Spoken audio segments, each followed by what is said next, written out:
con este tipo de organización, pero compleja, de una manera en la cual tenemos diversos nodos que están conectados entre sí. Una de las características que plantea Castell del nodo, de esta forma de organización, es la flexibilidad, la adaptabilidad y la reconfiguración. ¿Qué quiere decir? Quiere decir que si un nodo eventualmente desaparece, la red rápidamente se reconfigura y prescinde de ese nodo, ¿sí? Con lo cual, esto pone en jaque, digamos, lo que son los procesos de inclusión-exclusión. Es como que permanentemente hay que estar haciendo cosas para estar en la red, si no, rápidamente uno queda por fuera. Esto implica una serie de fragmentaciones a nivel de la sociedad, ¿verdad? Este pantallazo, nomás, bueno, este es un esquema de Brasil, donde están como, digamos, las conexiones y las instituciones, ¿no? Entonces, tenemos lugares de concentración de nodos, ¿no? Y lugares más dispersos, pero de hecho, todo el mundo, de alguna manera, todas las organizaciones, suborganizaciones, personas, tienen que estar como generando actividades para estar incluidos en la red. Entonces, ¿qué quiere decir esto? Quiere decir que la introducción de Internet en la vida de las sociedades nos ha cambiado profundamente, no solo a nivel de la educación. Hay que tener como claro que el impacto en la educación es solo una derivación de las grandes transformaciones sociales, económicas, políticas, con la infinidad de derivaciones que no vamos a trabajar ahora, ¿no? Pero sí yo me quiero como concentrar en un punto que es con respecto a las transformaciones en lo que llamamos subjetividad, ¿sí? Primero, para hablar de subjetividad, podríamos también ver desde dónde lo hacemos, ¿no? Lo hacemos desde el punto de vista sociológico, desde un punto de vista de la psicología o de la psicología social. Bien, yo tomo una definición que trabajan unos autores que se llaman Cristina Corea, que es semióloga, y Leucovitz, Ignacio Leucovitz, argentinos, fallecidos los dos lamentablemente, pero que hicieron unos grandes aportes, y ellos planteaban que la subjetividad es un modo de hacer y estar, dice, es un modo de hacer, sentir y pensar en determinada época, en determinados contextos, y que implica determinadas operaciones, ¿no? Entonces ella dice, para estar en un dispositivo hay que habitarlo. Dice, el mundo nos obliga a habitarlo, ¿no? Pero la forma en que lo hacemos corre por nuestra cuenta, ¿no? Entonces, esto quiere decir que hay como determinadas formas de sentir social que son las habilitadas. Esto de alguna forma se hace pliegue dentro de cada sujeto singular, y ahí es que está la singularidad de los procesos de subjetivación de cada uno sobre una determinada manera socialmente validada. Entonces, ellos hacen como una diferenciación que a mí me parece muy importante entre lo que ellos llaman subjetividad pedagógica y subjetividad mediática. La subjetividad pedagógica es la característica de la forma en que casi todos hemos sido, inclusive ustedes que son bien jóvenes, y yo no tanto, pero compartimos eso, la forma en que hemos sido educados, ¿no? Bajo la educación de la modernidad, determinado tipo de institución educativa que promueve determinadas cosas, ¿no? Cristina Corea dice esto, lo que promueve el dispositivo pedagógico es una subjetividad pedagógica con determinadas operaciones. ¿Cuáles son las operaciones? Las operaciones son la atención, la memoria y la concentración, ¿no? Esto es lo que nos enseñaron todos, que nos sentamos en una escuela, en una clase, ¿no? Donde, igual que acá más o menos, no estamos haciendo algo muy distinto, donde ustedes están prestando atención a una sola persona que monopoliza la palabra, están concentrados, están pensando, o capaz que no, capaz que alguno está pensando en alguna otra cosa, ¿no? Pero es válido, más vale que sí sean, digamos, porque de la cantidad de cosas que yo digo, yo pienso que con algunas se quedarán, yo por eso me quedo satisfecha, o sea, no todo, pero bueno, con que 2 o 3 cosas a cada uno va a repicar y se quedarán pensando, y eso me parece válido y bueno. Pero la idea era transmitir esto de cómo un determinado dispositivo pedagógico implica determinadas operaciones para poder habitarlo. ¿Sí? Entonces, a esto ellos llaman subjetividad y subjetividad pedagógica, ¿tá? A la que fuimos construidos, sobre todo educadores, y buena parte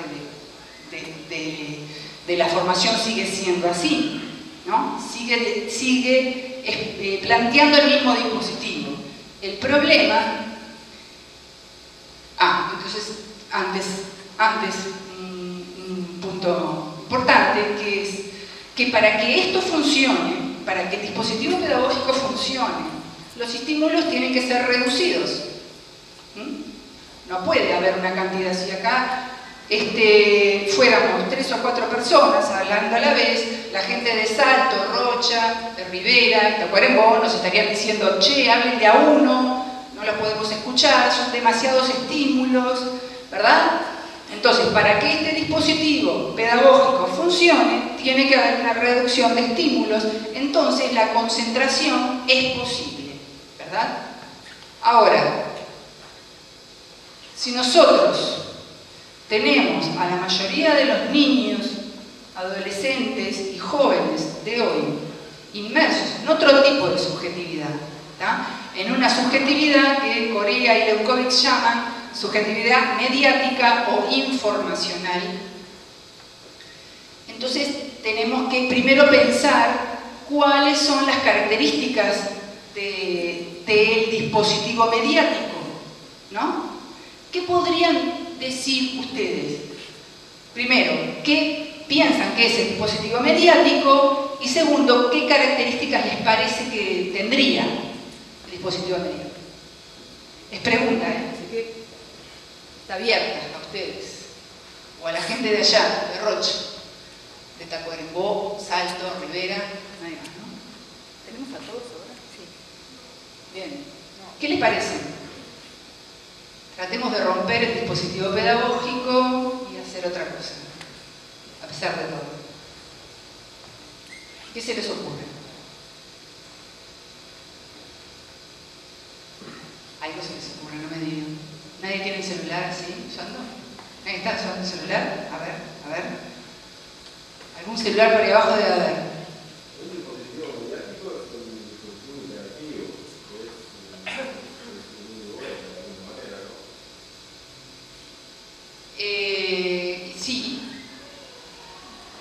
Sí. ¿Pero qué se te ocurre? Que podría ser un dispositivo mediático. Más allá del interactivo. ¿Qué podría hacer o qué podría ser? Ser.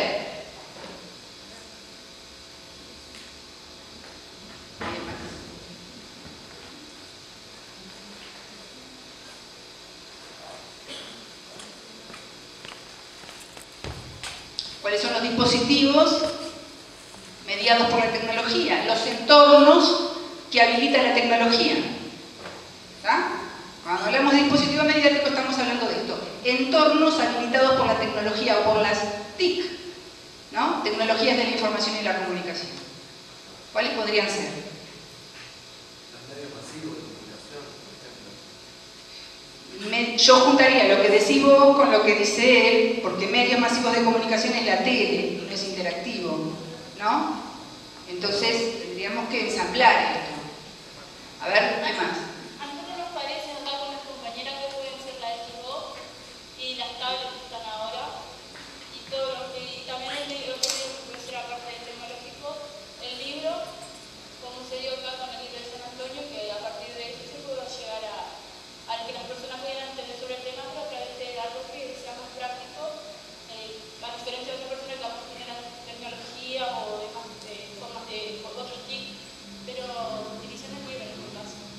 ser.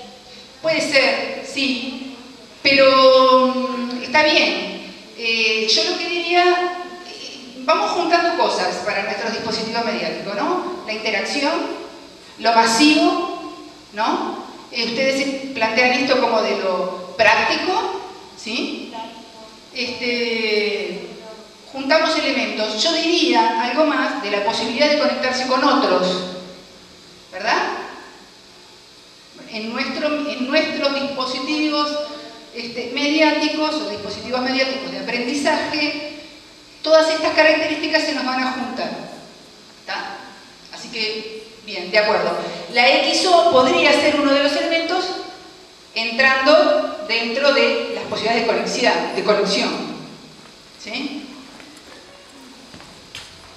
¿Qué más se les ocurre?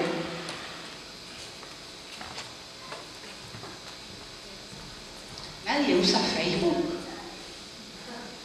¿no? A ver, ¿alguno no tiene Facebook? Empiezo por la negativa, ¿no? Las redes sociales son dispositivos mediáticos.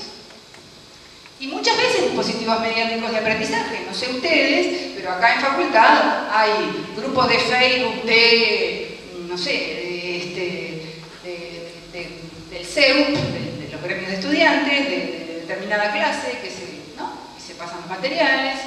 Bueno, son dispositivos mediáticos de aprendizaje. O no necesariamente de aprendizaje, porque yo lo que entreveía de lo que ustedes decían era como si hubiera una valoración positiva, digamos, ¿no? Entonces hacemos como énfasis en todas las cuestiones positivas y quizás no necesariamente es lo positivo, quizás también tiene cuestiones que no son tan positivas, son distintas, por no decir negativas, ¿bien? Entonces la cuestión es que lo que plantea Corea dice, la subjetividad mediática produce actualidad, produce imagen y produce opinión. ¿Tá? No produce memoria, concentración, saber, no produce eso. Produce otras cosas. ¿Tá? Por lo tanto, los estímulos también son múltiples. Entonces, ante un medio saturado de estímulos, nosotros no podemos desarrollar operaciones de la subjetividad pedagógica propias de, ¿no? La concentración. No podemos, porque si tuviéramos que atender a los múltiples estímulos que existen en nuestros dispositivos mediáticos, nos volvemos locos, ¿verdad? Y verdaderamente, uno ve niños que si quieren atender todos esos estímulos, entran en un caos de excitación que no les permite empezar a producir algo con alguno de los estímulos. Bien, entonces, Corea dice, la velocidad de los estímulos no permite que el percepto se permanezca en la conciencia. Es fugaz, ¿no? Las imágenes fluyen, chan, chan, chan, ¿no? Es fugaz. Por lo tanto, la propuesta de ellos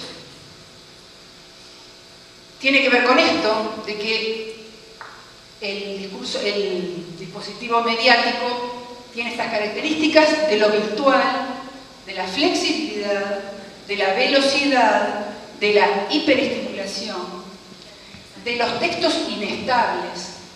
Inestables como texto, el texto yo ya no lo leo de principio a fin, no es una lectura lineal, ¿no? El texto lo leo con sus hipertextos y entonces de repente empecé por un lado y no sé dónde terminé, y lo que leo yo seguramente sea muy distinto de lo que lea otro, ¿verdad? Leyendo lo mismo.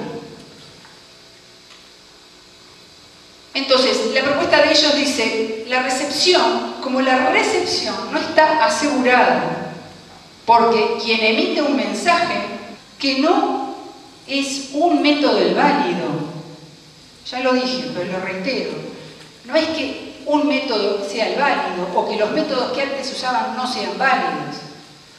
Lo importante es pensar en cada momento qué es lo que queremos hacer y de acuerdo a eso elijo el método. Entonces el método no es lo primero, el método es lo de después. Lo primero es el objetivo, qué es lo que yo quiero hacer en esta población. Y bueno, y acá hay como una descripción de algunos métodos mediados por la tecnología, ¿verdad? Estamos hablando de eso, y cuáles son los objetivos. Entonces, por ejemplo, los métodos de presentación lo que permite es esto, presentar información como si la presentación que yo tengo la vieran todos, imagínense. Entonces eso sería la tecnología usada con un objetivo de presentación. Otro tipo de métodos es de prácticas y ejercitación, ¿tá? Hay muchos juegos, ¿sí? La maestra explicó las tablas de multiplicar, y después hay jueguitos que tiran, ¿no? Un número por el aire, 4 por 5, y aparecen 20, 25, 32, y el chiquitín tiene que invocarle esto. Práctica y ejercitación. No hay construcción de acá. Es memoria, ¿sí? Y una práctica y ejercitación. Eso como muchos otros, digamos, ¿no? Pero después uno más. El tutorial, ¿no? Es transmitir un conocimiento y seguir una serie de etapas instructivas, ¿no? Los tutoriales son así, y lo que permite es esto, ir cumpliendo etapas. Bueno, esta presentación capaz que la colgamos, después va planteando esto cada uno de los métodos, qué es lo que persigue,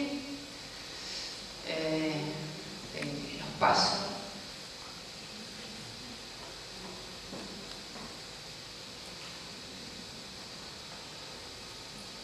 Hacer proyectos, ¿tá? Y bueno, y después un poco lo que planteaba era esto, qué tipo de productos de materiales educativos están de acuerdo con los métodos, ¿no? Entonces, bueno, esto, ¿no? Hay programas que son programas vacíos, ¿no? Como los procesadores de textos o las bases de datos, ¿tá? Entonces, que esto está de acuerdo con un método que permita el aprendizaje por descubrimiento o resolución de problemas. Un tipo de programa para el desarrollo de habilidades y estrategias. Los productos son estos juegos de simulación, ¿sí? Y lo que plantea también es esto, como del aprender jugando, ¿no? El método implicado. Y bueno, un poco eso. Esto por último, porque me parece que es como demasiado específico y capaz que no interesa demasiado. En el texto que yo les decía de Gross, está bueno porque dice, a ver, ¿qué tipo de enfoque o de método voy a utilizar? ¿Qué tiempo me implica para saber, ¿no? Si es poco tiempo, mediano o elevado? ¿Y con qué tipo de población lo puedo hacer? Si lo puedo hacer en grupo chico o en un aprendizaje individual. Y bueno, por ahí lo voy dejando. Las preguntas que quieran ir haciendo, consultas o no sé. Ellos plantean, hay como, ¿no? Una primera etapa de introducción de la tecnología propiamente, los fierros, que dicen, ¿no? Introducen los fierros. En la segunda etapa se produce como una suerte de novelería, ¿no? Y pensando que esto sí va a cambiar la educación. A continuación de la etapa de novelería se produce una etapa de desilusión. No cambiamos nada. Esto sigue todo igual, por lo tanto no sirve para nada. Hasta que se llega a un momento de mayor equilibrio, acompañado por planes de formación. Porque es lo que decía la compañera, si esto no está acompañado de unos planes de formación, no producen nada.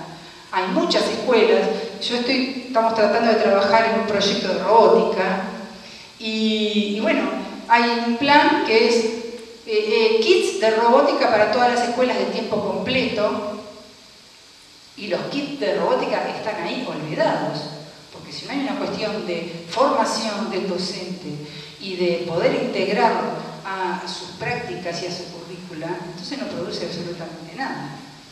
Entonces no podemos pensar que esto va a funcionar si no hay un plan de formación, ¿verdad? Eso es fundamental. Lo que a mí me deja un poco más tranquila es decir, bueno, esto no nos pasa solo a nosotros, parece que a todo el mundo donde, ¿no?, se han introducido las tecnologías cumplen esta serie de etapas hasta llegar en algún momento, que es lo que plantea Gross, a una invisibilidad del ordenador, donde el ordenador está ahí y es algo más de lo que usamos, de acuerdo a lo que necesitamos. Esa es un poco la idea que quiero transmitir en resumen, ¿no? No es la tecnología, entonces voy a utilizar la tecnología por sí mismo. La tecnología tiene una cantidad de potencialidades muy grande, pero no siempre se utiliza. Entonces podemos tener el instrumento más maravilloso del mundo, pero si no lo conocemos y no lo podemos integrar a las prácticas, no produce nada. Por esto, César Coll estuvo acá en esta aula hace un par de semanas y él lo que planteaba es lo que son importantes son las prácticas de uso y los contextos de uso. La tecnología va a adquirir sentido en determinado contexto y las veces en que nosotros vemos que la máquina se usa es cuando está integrada a un proyecto de una maestra o a un proyecto mucho mejor institucional, lo cual es muy difícil que suceda. Pero cuando puede estar inscrito dentro de un proyecto institucional, es muy difícil, pero no es inexistente. En muchos lados se han logrado, recuerdo en Ciudad de la Costa, ¿no?, algunas docentes de una escuela habían tratado de hacer una red con otras de otra escuela, entonces generaban comunicación entre los niños, y bueno, hay experiencias de ese tipo. Coll decía que no,